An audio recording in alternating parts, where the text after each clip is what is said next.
las dos organizaciones, las dos fundaciones con las que tuve el privilegio de trabajar, siempre buscaban era primero proveer servicios legales de alta calidad, una representación total. Mis niños eran mi inspiración. A pesar de que fallaba, yo decía, es por ellos y no me he rendido por ellos. He compartido su miedo de ser deportados y de enfrentar un sistema legal en un idioma diferente. Lo opuesto al dinero es tu historia. Si no la compartes, te la llevas a la tumba.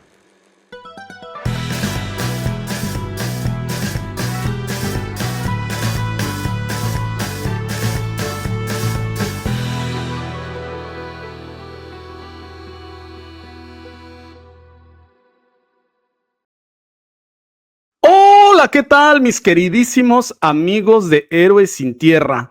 El día de hoy vamos a tener una conversación relacionada con un tema que seguramente les va a sacudir el alma, seguramente se van a dar cuenta de una realidad que aunque yo sabía que existía, me ha llegado muy profundamente a mi corazón, platicando previamente con nuestro invitado. Estamos hoy con el gran Beto Ortiz de Moroleón, Guanajuato, abogado de profesión de la Universidad de Guanajuato y ahora también postulándose para un doctorado en la Universidad de Harvard, que migró aquí a los Estados Unidos y se encontró con la realidad de niños indocumentados sin estar acompañado de sus padres dentro de los servicios de inmigración de Estados Unidos. Y entonces ese choque de realidad con el que se encontró Beto ha cambiado completamente su vida y su misión que él tiene. Entonces el día de hoy nos va a estar platicando un poquito acerca de eso.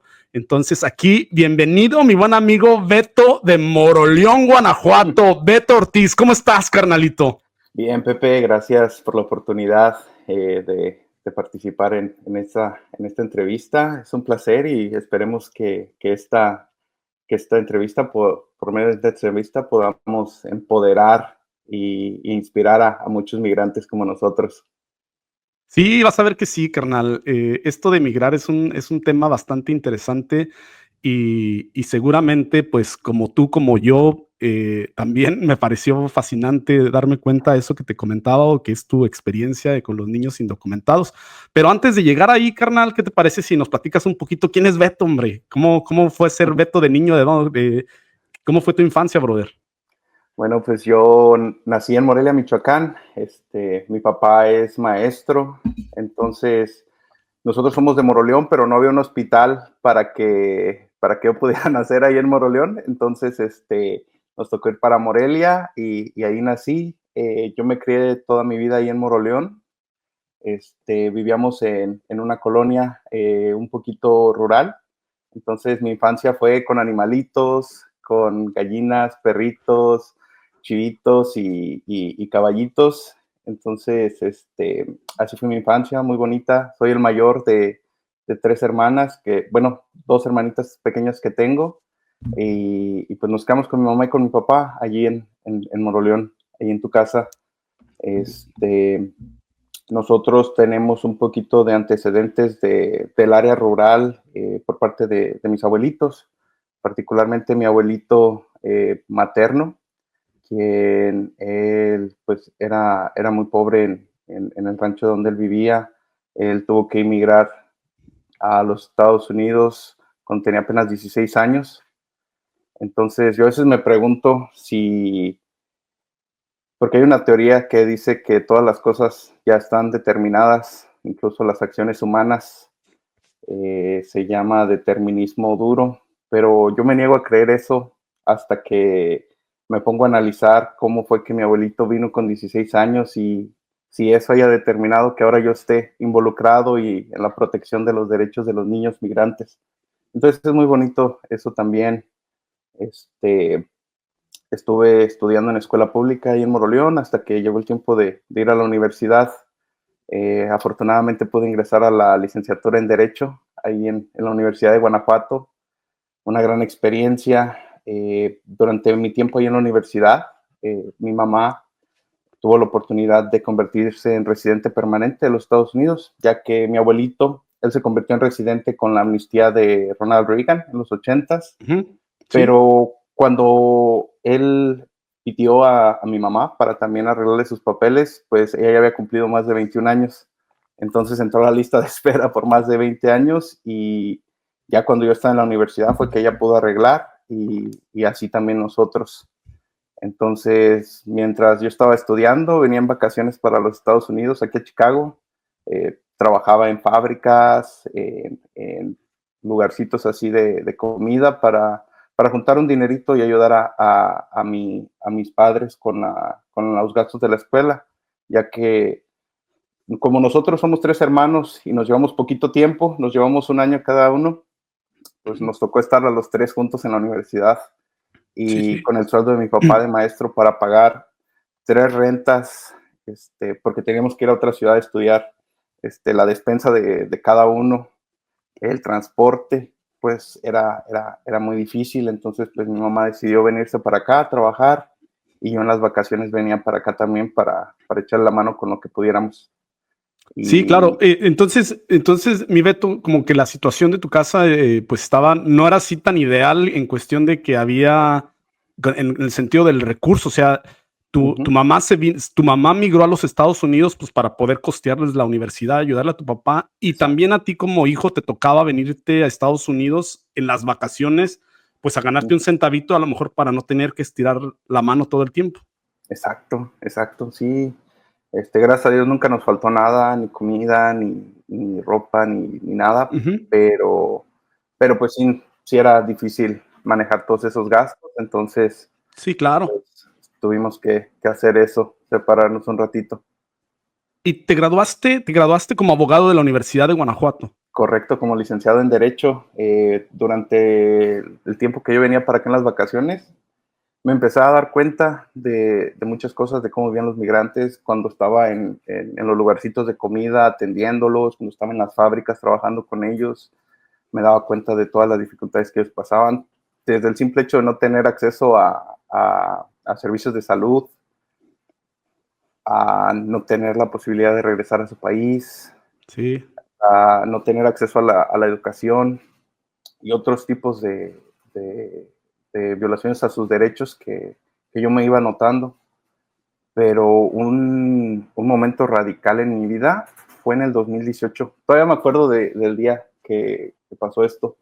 ajá, Me acuerdo que estaba lloviendo en Guanajuato. Yo venía saliendo de clases, llegué a mi casa, me estaba preparando algo para cenar, prendí la televisión y en las noticias vi las imágenes de cómo tenían a los niños migrantes en jaulas y con papel aluminio y que algunos de esos niños habían sido separados de su familia. Y fue muy impactante para mí ver eso y no podía creer que en pleno siglo XXI, en pleno, era creo 2018, como en pleno 2018 estaban pasando ese tipo de cosas en el mundo. ¿eso lo Estaba viste como en un periódico? ¿Dónde lo viste eso? en las Si estabas en noticias, Guanajuato, en las noticias. en las noticias, en la tele, sí, ahí las pasaron y Y se me quedó luego, grabado.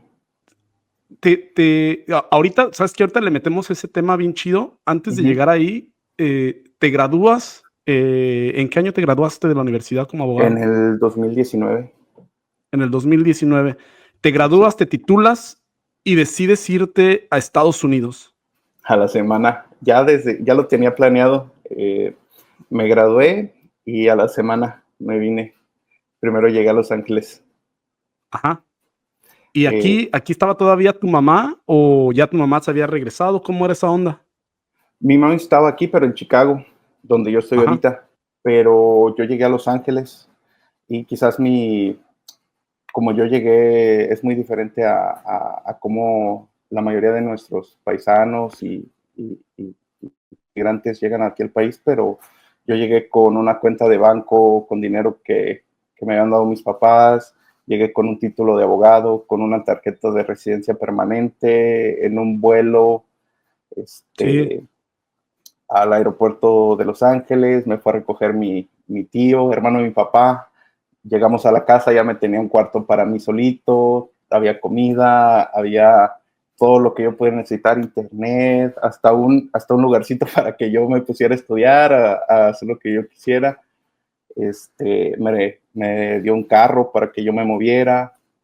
Entonces llegué por la puerta grande y gracias a Dios con todo. Y a veces, y si gustas retomamos esto un poquito más adelante, pero a veces me pregunto si que las cosas se me hayan acomodado así, que todo haya salido así también, sea porque hay algo que a lo mejor Dios quiere que haga y que esté por ahí apoyándome para lograr eso.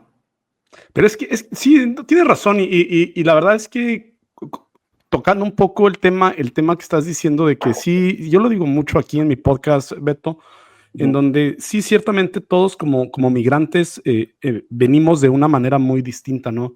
Alguien como tú que llegó con un green card no se puede comparar contra don Miguel o don Juan que sí vinieron cruzando el desierto, casi llegan aquí, no conoce nadie, ¿no? Eso, todos llegamos aquí de una manera muy distinta, pero lo que sí todos tenemos en común, Beto, es de que todos llegamos aquí porque queremos algo mejor para nosotros y porque todos venimos con el objetivo de alcanzar nuestros sueños, independientemente de cómo hayamos llegado, ¿no? Y sí tienes razón, fíjate que todos, cuando compartías al inicio del tema de que el destino está escrito para todos, yo soy de los que piensa que el destino sí está escrito para todos, pero solo una parte.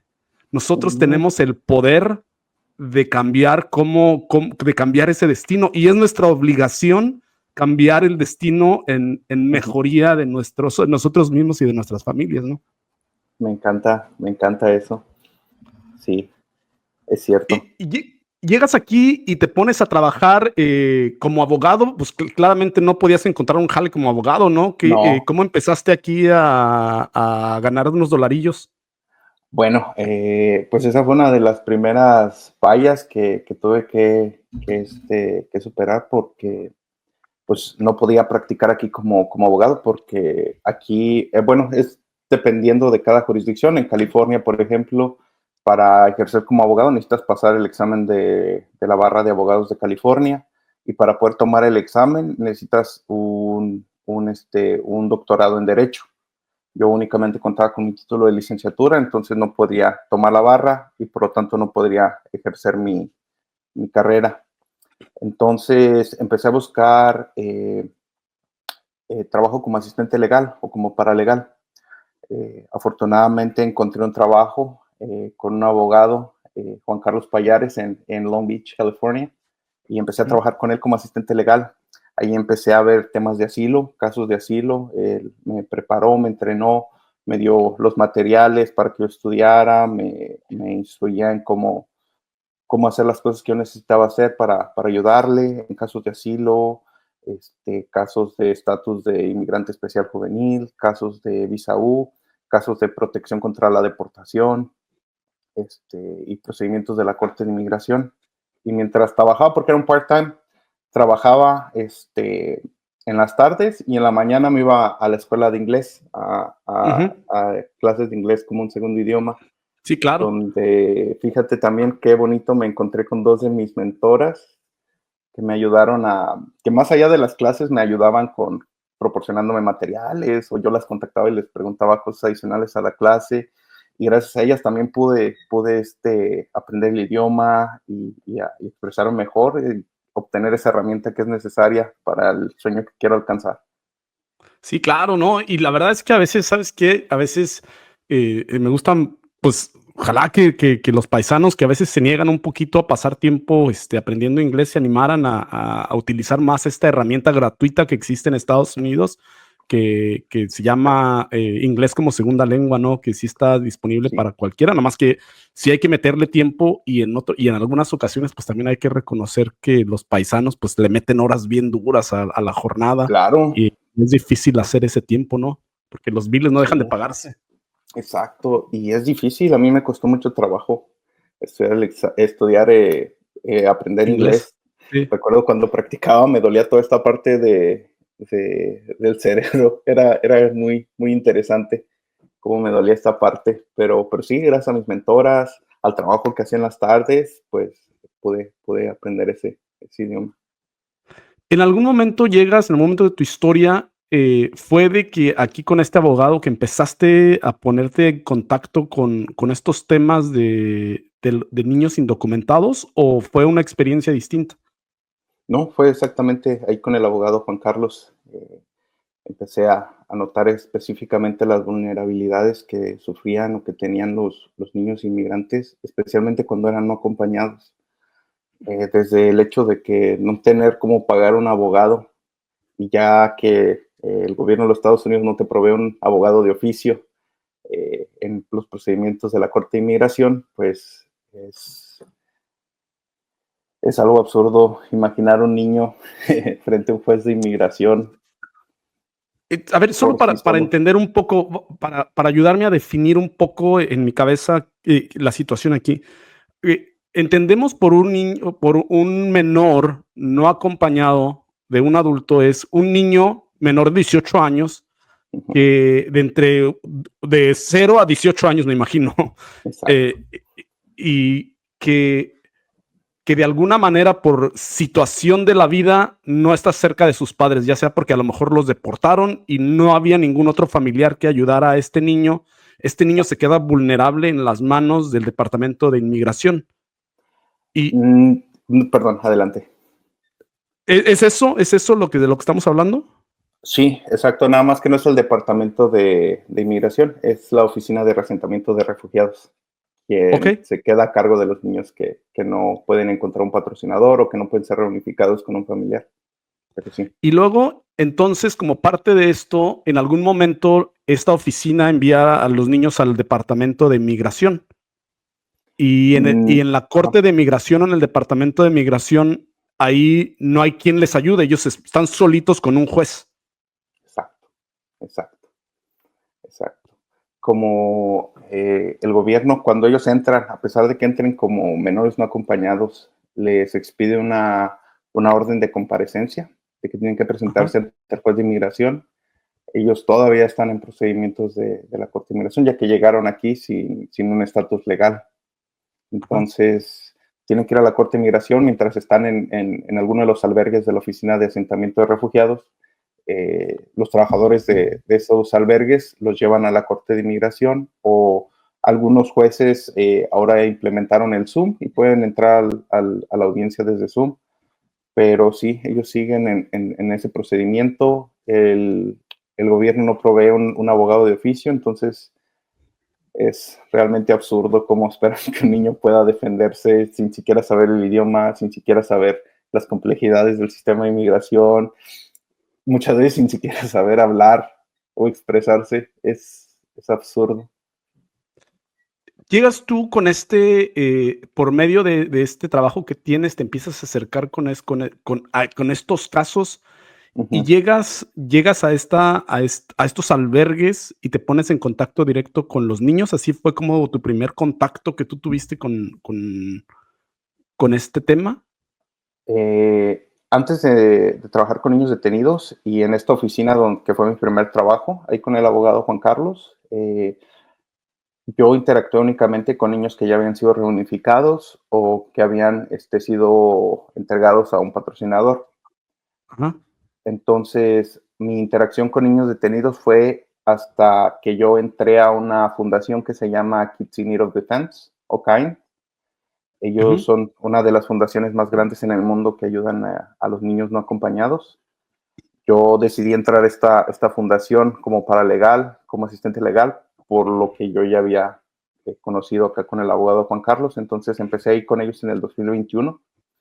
Y igual, la interacción que tenía ahí mayormente era con niños que ya habían sido reunificados, pero que de todas maneras tenían que enfrentar el procedimiento de deportación ante la Corte de Inmigración por ellos mismos. Entonces, Kind lo que hacía era que les proporcionaba un abogado, que les, que les proporcionaba servicios legales y representación ante la Corte de Inmigración, y yo era un asistente de los abogados que ayudaban a estos niños con sus procesos.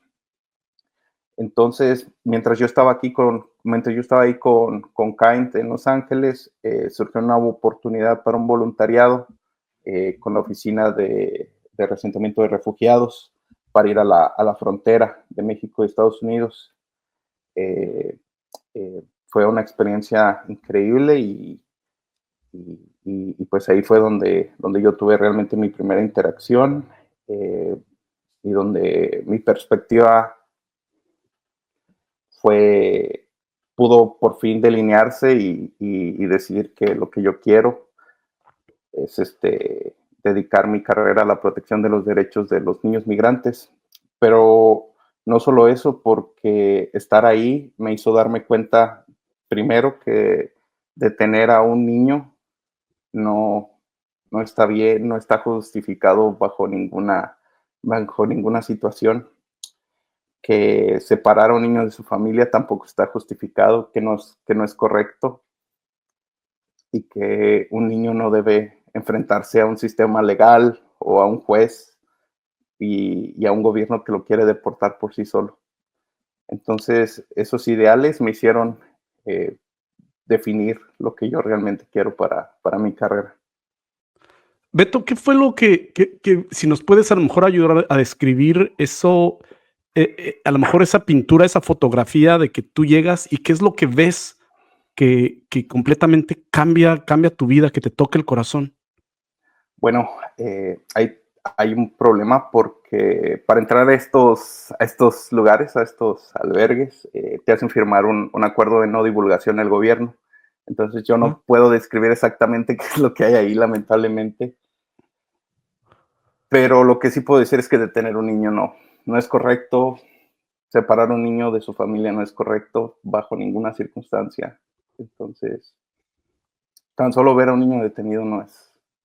Sí, claro, no manches. Correcto. O sea, y claro que no te voy a insistir a que lo describas, pero me imagino que debe de estar, bueno, déjame a lo mejor ir por aquí, por favor, no, me imagino yo que debe de ser una situación tan deplorable en donde se violan derechos de un ser humano, donde a lo mejor no existe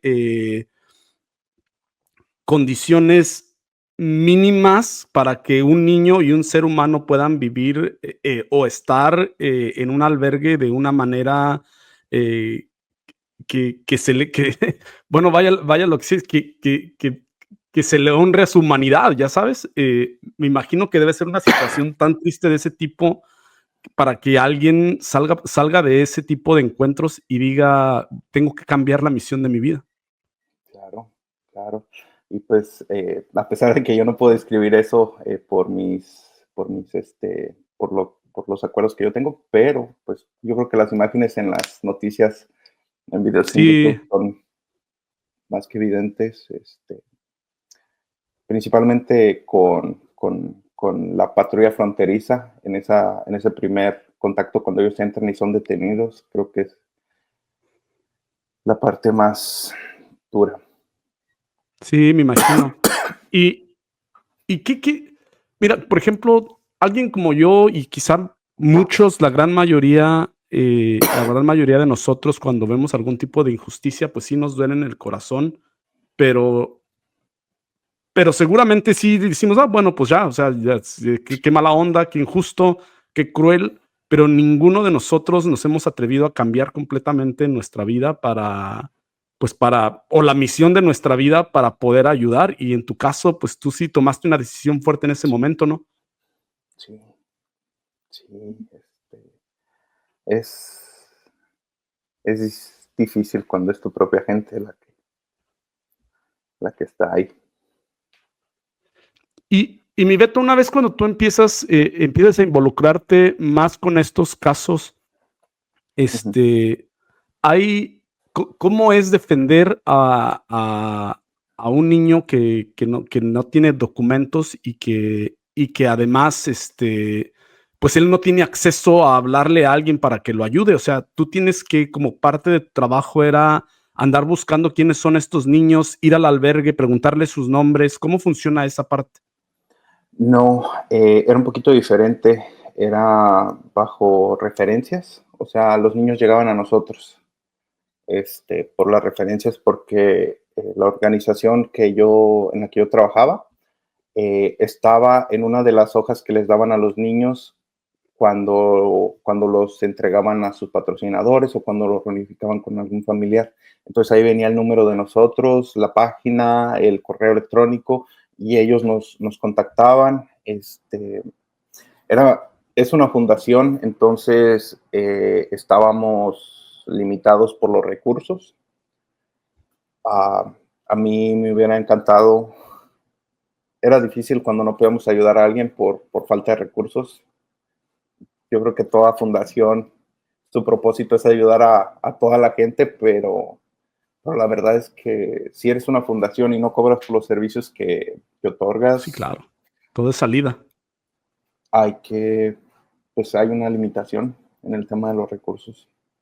Sí, sí, sí. Entonces, ellos llegaban ahí con nosotros. Si nosotros teníamos la oportunidad si la organización tenía la oportunidad de tomar el caso, lo tomaban, hacían una entrevista inicial, obtenían la información del caso, por qué fue que el niño vino para acá, dónde estaban sus padres, sus familiares, qué fue lo que pasó en su país de origen, por qué tuvo que emigrar, si hubo separación familiar, y ya una vez que se obtenía toda esa información, pues se asignaba a uno de los abogados que tenía la organización, o también muchas veces había abogados que eran pro bono, que eran abogados que trabajaban en firmas así grandes, sí. y que de buen corazón decidían tomar uno de esos casos y dar la representación de manera gratuita. Entonces, así era como se llegaban estos casos a las manos de la organización. Y entonces, en este caso, por ejemplo, con los niños que sí lograban ayudar, ¿qué significa ayudarlo? O sea, ¿qué al final del día, cuál es el objetivo principal de qué significa ganar en uno de esos casos para estos niños que no están acompañados y que están indocumentados y solitos? Cambiar su vida totalmente. Lo que las dos organizaciones, las dos fundaciones con las que tuve el privilegio de trabajar, siempre buscaban era, primero, proveer servicios legales de alta calidad. Una representación total, no solamente ante la Corte de Inmigración, sino también con la Corte, con adopciones, con custodias, con tutelas. Entonces, significa mucho para ellos, significa poder lograr que el niño ya no tenga miedo de ser deportado, lograr cerrar el caso de la Corte de Inmigración, lograr obtener un estatus legal o un camino para el estatus legal para el niño, incluso una protección temporal como el TPS. Entonces significa cambiar la vida del niño, proveerle la seguridad, proveerle con el poder, empoderarles para que puedan triunfar en su proceso de inmigración y en la vida en general. Qué interesante lo que estás diciendo, fíjate, porque yo estaba pensando, en realidad estaba pensando que ganar en este caso para cualquiera de estos niños sería reencontrarlos con sus padres, fuera donde fuera, ¿no? O sea, incluso en México, o sea, que te deporten, pero que estés con tu familia. Pero entonces, los servicios que estas organizaciones o esta organización en específico para la que tú trabajabas, va más allá, el ayudar a estos niños con su situación de migración es solamente el inicio de cómo los apoyan. Claro. Es una representación total para el bienestar del niño. ¿Cuánto tiempo te aventaste trabajando para esta organización, mi Beto? Con Kids in Need of Defense duré como casi 2 años trabajando para la oficina de Los Ángeles. Fue un tiempo hermoso. Mis compañeros, si están viendo esto, les mando un fuerte saludo a la oficina de Los Ángeles de Kids in Need of Defense. Tuve el privilegio de trabajar ahí con ellos casi 2 años. Después tuve la oportunidad de obtener una nueva posición como paralegal nacional. Entonces estuve ayudando a niños en todo el país, en las diferentes oficinas de la organización. De la misma organización. De la misma organización, en Baltimore, en San Francisco, en la frontera. Fue hermoso. Ahí estuve casi 1 año y después me cambié para la otra organización que se llama Children's Legal Center, que está aquí en Chicago. Y con ellos estuve casi 2 años también, y ahora en diciembre fue que tuve que que dejar mi posición para dedicarme a lo de mi examen y poder enfocarme totalmente en lo que viene para mí. Sí, no, que me parece a mí fascinante porque tú decidiste, alejarte un poquito de la organización para prepararte mejor y para poder ser aceptado en un doctorado en la Universidad de Harvard. Exacto, exacto.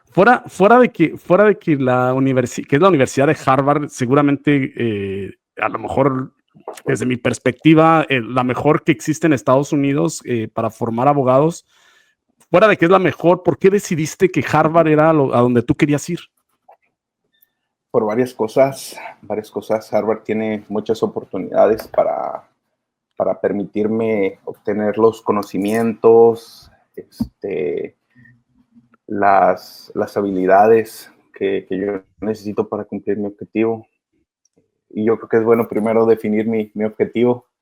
Yo lo que quiero es ser un abogado aquí en los Estados Unidos, un abogado que trabaje para lograr un mundo en donde no haya detención de niños inmigrantes en ningún lado, donde no haya separación de familias en ninguna frontera y donde todos los niños no acompañados tengan acceso a una migración segura, que no los retraumatice, regular, legal, y estoy seguro que este mundo lo vamos a poder ver a través de la verdad, de la justicia y de la ley.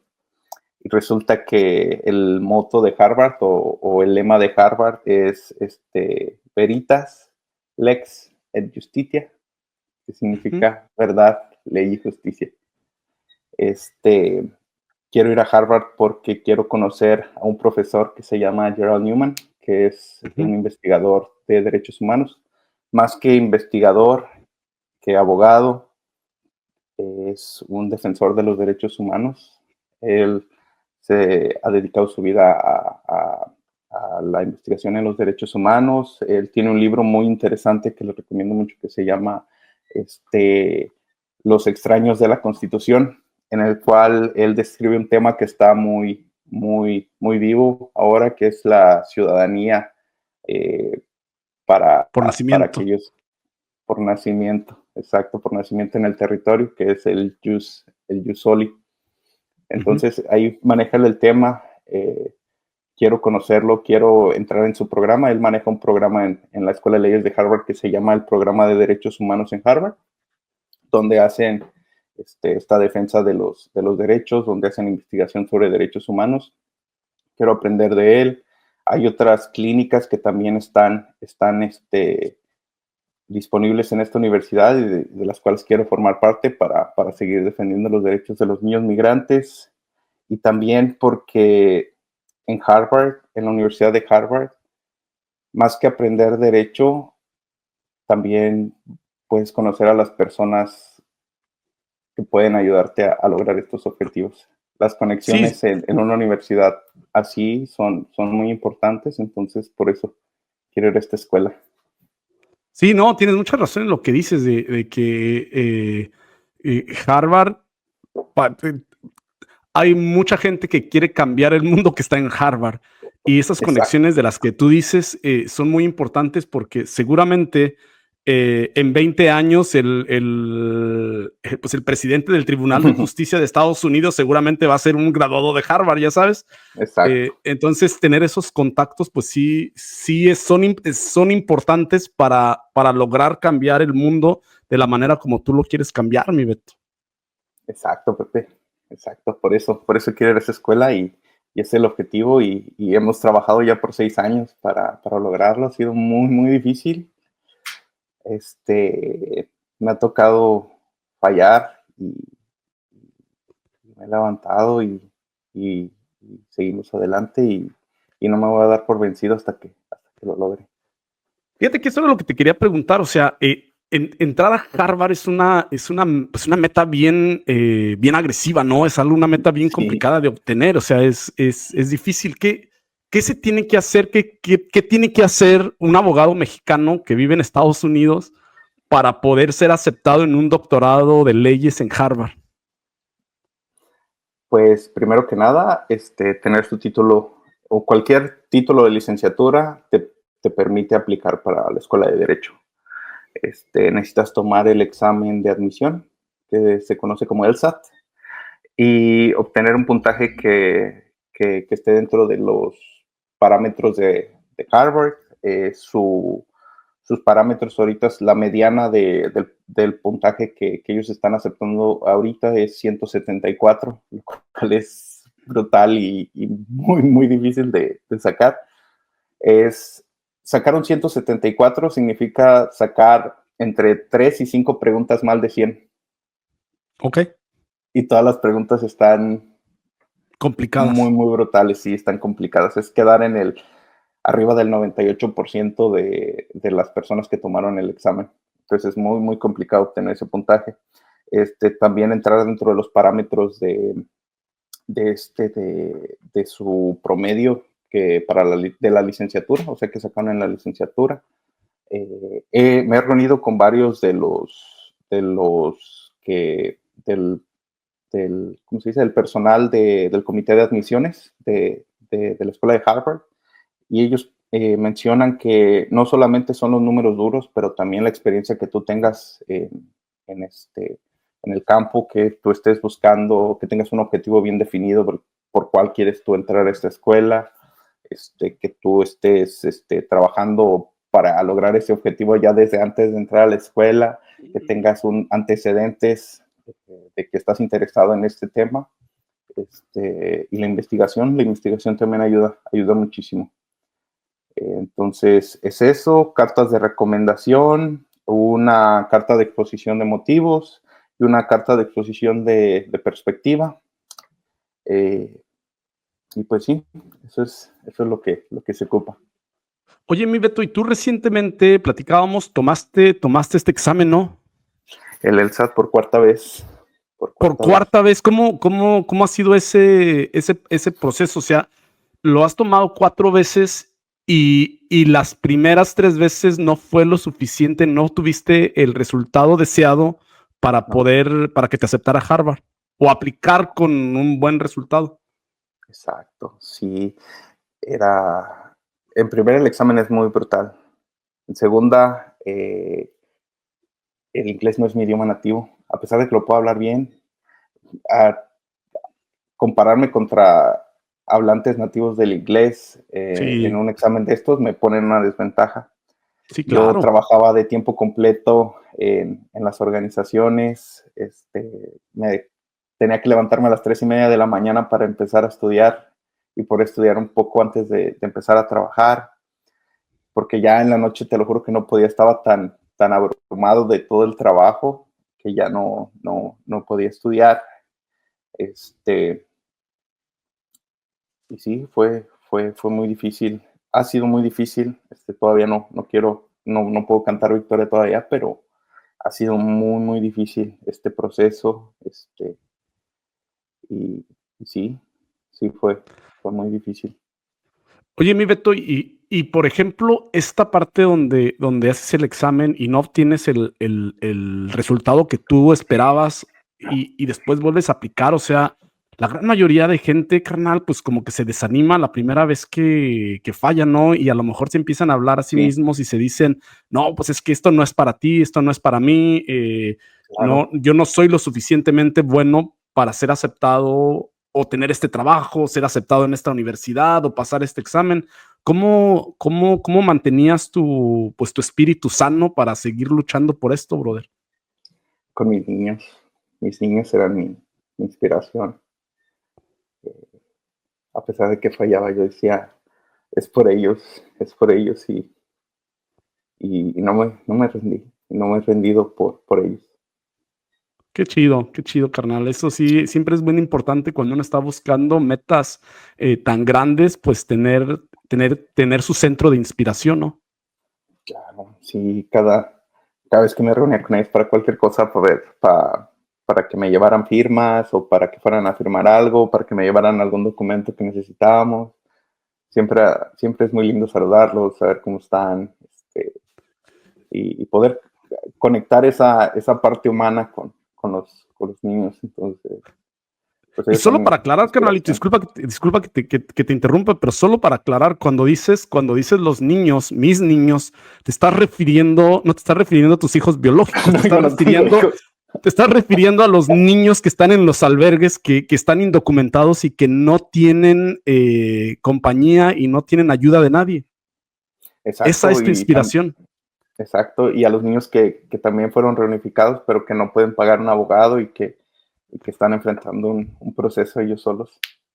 Qué chido, Ellos son carnal, mi qué chido que ahí inspiración. esté tu inspiración, brother. Me da mucho Sí, gusto y me inspira a mí pensar que hay gente como tú que está buscando el bienestar y lo mejor especialmente para los niños, brother, sin sí, esperar nada a cambio, carnal. Entonces, qué chido. sí, es que no, de verdad no entiendo cómo en pleno siglo XXI te esté pasando esto. Es, Sí, es absurdo. Imagínate un niño de 2 años, de 3 años, que tuvo que venir con su hermano, que también es un niño, huyendo porque mataron a sus sí, papás, porque lo sí, secuestraron, porque cualquier cosa. ¿Cómo esperas que un niño de esa edad se defienda ante un juez? sí. Sí, sí, Es, te quiero hacer una pregunta bien dura, pero dame un segundito para hacerte esa pregunta y ojalá que me la claro, puedas contestar. Pero regresando al punto del examen, esta cuarta vez que presentaste el examen, ¿cómo te fue, brother? ¿Cómo te sientes? excelente, me fue muy bien, pues después de que dejé mi posición en la fundación en la que estaba, pude enfocarme totalmente 8 horas diarias al estudio. Yo terminé mi labor con el Children's Legal Center el 13 de diciembre y el examen lo tuve el 18. Descansé del 13 de diciembre al 18 de enero, 2 días. 2 días fueron los únicos que descansé, entonces fue muy duro. Incluso ahora que estoy en la cámara veo mis ojos de cómo está de cansado, pero sí, di lo mejor de mí y me fue muy bien. Saqué un 170, es decir, que quedé arriba del 96% de todos los que tomaron el examen en esta administración, que fueron casi 21,000. Ajá, Me da unas probabilidades para, para ser para quedar en aceptado. Harvard y las voy a tomar esas probabilidades, aunque no sean muy altas. Voy a aplicar, ya tengo todo listo, nada más estoy esperando una carta de recomendación de una persona para mandar mi aplicación antes del 15 de febrero, que es la fecha límite. En caso de que no me acepten, tengo una última oportunidad el año que entra y me voy a esforzar para. Ya estoy cerca, ya 170 a 174 son 2 preguntas, entonces lo puedo lograr también si esta no es la vez. Sí, sí, carnal, y sobre todo aquí el punto de esta vida, creo yo, es aprender, es fallar, aprender y no perder el miedo a Claro, fallar nuevamente, porque no, uno falla más de lo que en realidad le atina, ya sabes, sí, y es bien importante aprender a sacudirse y a decir, bueno, pues no me salió en esta vez, me va a salir en la que sigue. claro, sí, sí, es importante nunca darse por vencido. Cuando fallas duele horrible porque te Sí, esforzaste, diste lo mejor de ti y fallas, vuelves a dar lo mejor, das un extra, crees que ya estás cerca de lograrlo y vuelves a fallar. sí, Y te sí. levantas y cambias el método, cambias las cosas, si das todavía más y vuelves a fallar y tienes que seguir hasta que lo logres. Y si tienes un sueño, un objetivo. Sí, sí, y la realidad es la única parte mala de fallar es que no aprendas. Si eres de las Exacto, personas que falla y nada más te quedas con la falla por como tal, de nada sirvió que hayas fallado. O sea, de la nada. importancia de esto es fallar, aprender y decir, ok, que hay que reflexionar, ¿no? Cuando uno falla y decir, ¿qué ¿Qué fue hice lo que mal? hice mal? ¿Qué debo de hacer mejor la siguiente vez? Claro, claro, claro. Mucho de esta vez que tomé el examen por cuarta vez fue eso. Darme cuenta de que estaba haciendo mal en la tercera vez. Detecté muchas cosas que necesitaba trabajar y ese mes me enfoqué en mejorar esas cosas. Entonces, eso me permitió.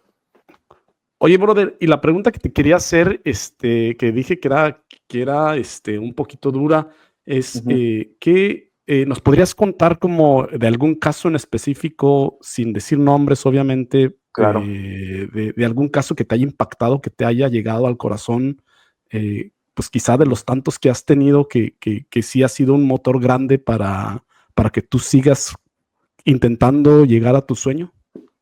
Sí, hay varios.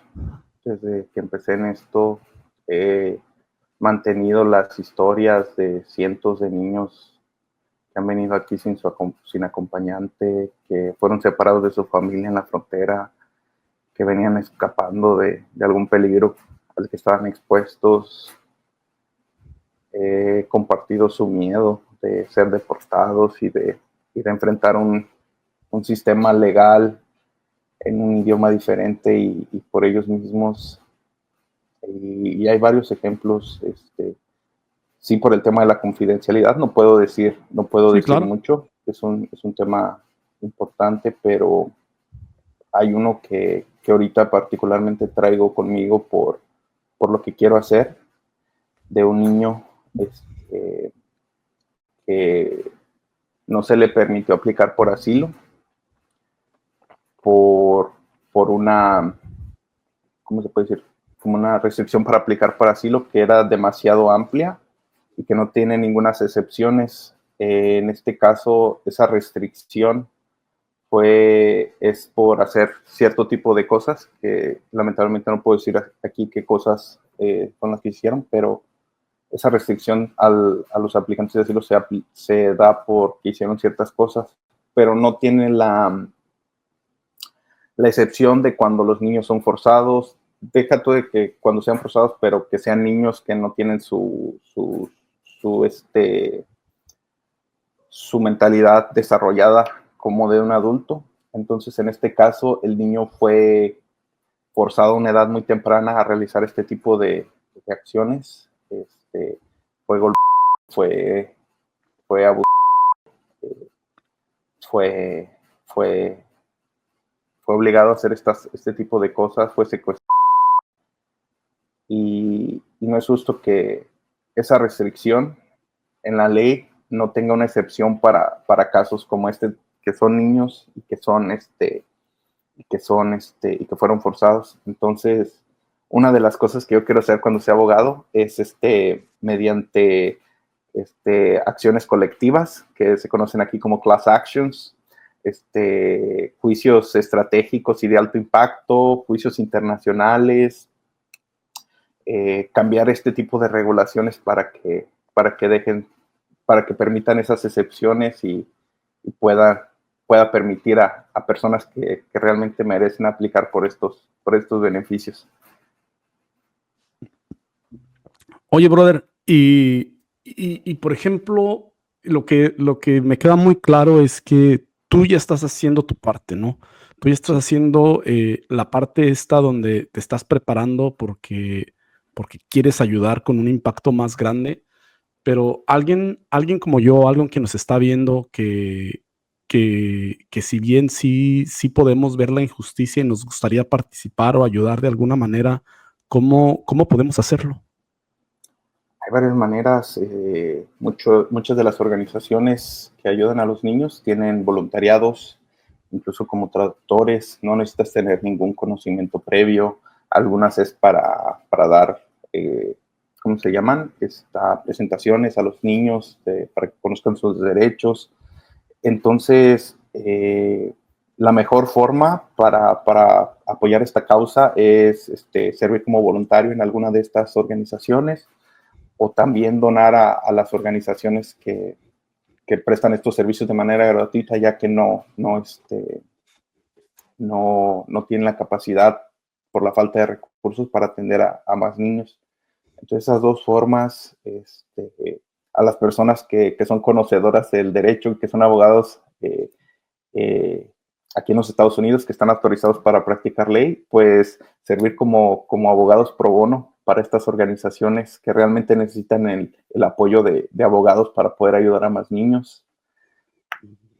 y sí, también estas personas que tienen un título de abogado y que tienen conocimiento sobre esto, empoderar a las comunidades mediante la información de sus derechos. Yo creo que la información es poder y la información empodera. Entonces, mediante estas maneras podemos apoyar a la causa. Sí, aquí mis queridísimos héroes, les voy a poner, aquí van a ver, cuando ya editemos el video, van a ver cuáles son estas organizaciones. Se las voy a dejar la página de internet aquí o las redes sociales.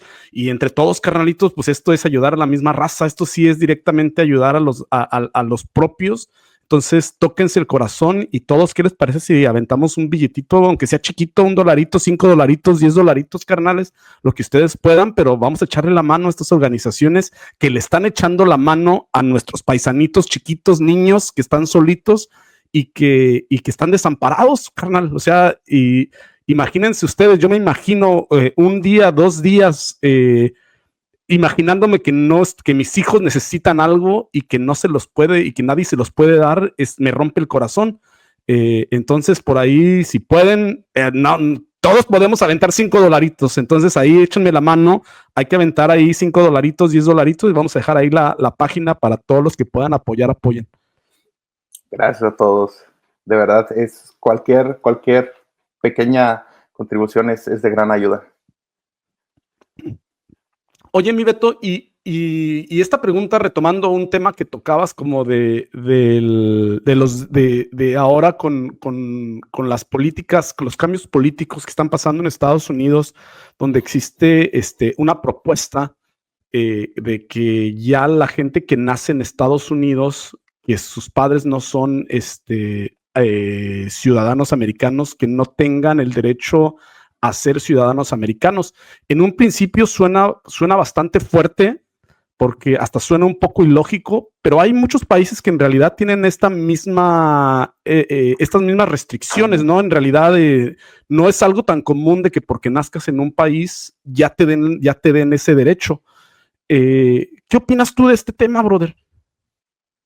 Sí, es cierto, hay países que no tienen jus soli, solo jus sanguini, derecho a la ciudadanía o a la nacionalidad por sangre y no por territorio. Es cierto.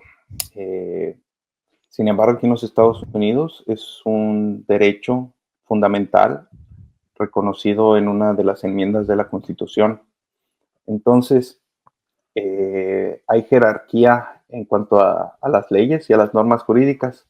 Lo que Trump expidió fue un decreto presidencial que, con base en varios análisis que ha hecho la Suprema Corte de Justicia, los pone por debajo de las enmiendas de la Constitución. Entonces, un decreto presidencial, por mucho que lo firme el presidente, no puede quitarle la jerarquía a esa enmienda que garantiza este derecho a la nacionalidad por nacimiento en el territorio. Entonces, creo que ya han empezado algunos activistas y algunas organizaciones con los juicios de alto impacto ante esta violación de los derechos. Sin embargo, pues si hay un proceso legislativo por el cual se puede modificar esta enmienda, ahí es donde estaría el verdadero problema. Cuando haya una acción legislativa, un proceso donde las dos cámaras, la de representantes y la de senadores, cambien eso, ahí va a ser el verdadero problema. Pero ahorita con el mero decreto, pues la verdad es que no es suficiente. Sí, sí, claro. Es un tema tanto, pues tanto que está en la Constitución, que sería el equivalente también desde mi perspectiva, y pues yo no sé mucho de esto, no estoy muy informado, pero desde mi perspectiva sería es tan sagrado que esté en la Constitución, tanto como, por ejemplo, el segundo amendment, que se trata de que todos los americanos tienen derechos a tener, y que claramente si le das la posibilidad de abrir y de cambiar la Constitución para algo como los derechos de nacimiento, también le estás dando la oportunidad a que futuros presidentes abran o entren a modificar estos temas constitucionales que son tan importantes para la democracia y soberanía de este país.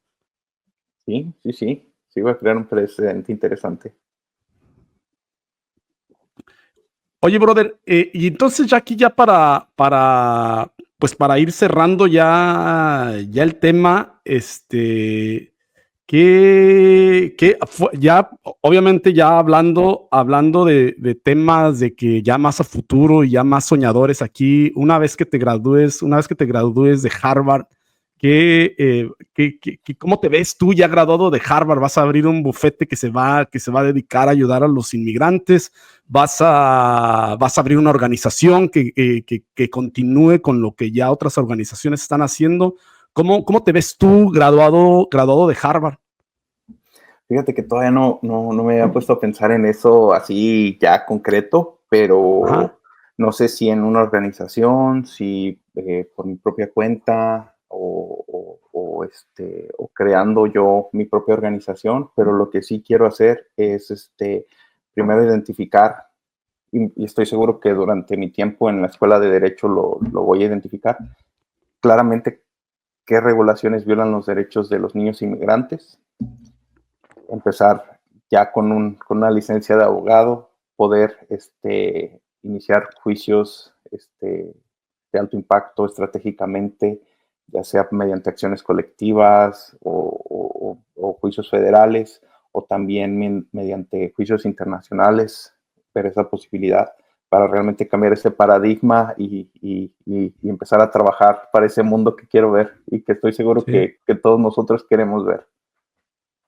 Sí, fíjate que, y ya aquí para cerrar y para agradecerte tu tiempo que nos has dedicado, tengo muy claro que tu tiempo es privilegiado, ya que te has dedicado muy fuerte a alcanzar tu sueño. Y, eh, y entonces recuerdo una frase que estábamos hablando por teléfono hace unos días y me hizo brincar de mi asiento cuando lo dijiste y la manera como la dijiste, cuando tú me dijiste, quiero cambiar el mundo. En el mundo que yo sueño, no hay niños que tengan este tipo de problemas. Exacto. Me hizo sentir mi corazón se llenó de bombió más fuerte de escucharte con la seguridad con la que lo dijiste, mi Beto. Y fíjate que aquí en este programa tengo la costumbre de regalar unas pulseritas con un pequeño mensajito para mis invitados. Y en este caso, te voy a hacer llegar una pulserita que dice, está en inglés, pero dice, pursue breakthrough, aguántame, pursue breakthrough.